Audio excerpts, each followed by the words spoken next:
ঈমান এনেছে আল্লাহর উপরে, পরকালকে বিশ্বাস করেছে, কিন্তু না না, আল্লাহ বলছেন ওয়ামা হুম বিমুমিনিন, প্রকৃতপক্ষে তারা কখনো মুমিন হতে পারে না।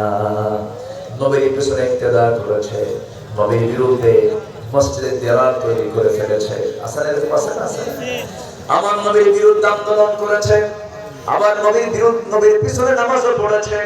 বদরের উস্কানি যেটা মুনাফিক, উহুদের উস্কানি যেটা মুনাফিক, খন্দকের উস্কানি যেটা মুনাফিক চক্র, সারা জীবন বেশি কষ্ট দিয়েছে রাসূলকে মুনাফিকেরা, সেই মুনাফিক আমার দেশেও আছে না নাই?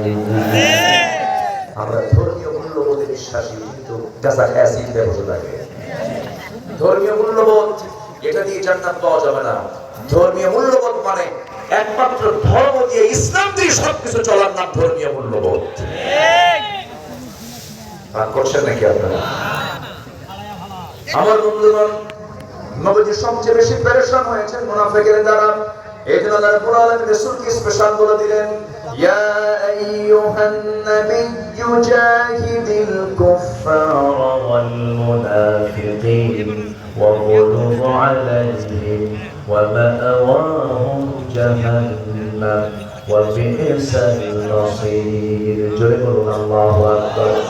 হে নবী, আপনি জিহাদ ঘোষণা করুন, সংগ্রাম ঘোষণা করে দিন কাফিরদের বিরুদ্ধে, মুনাফিকদের বিরুদ্ধে।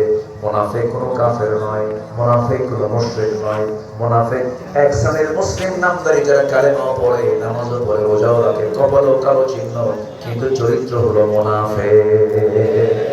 আছে না নাই? আছে না নাই? সব নামাজ পড়বে, কিন্তু কি নামাজ পড়তে পারবে না। ফজর।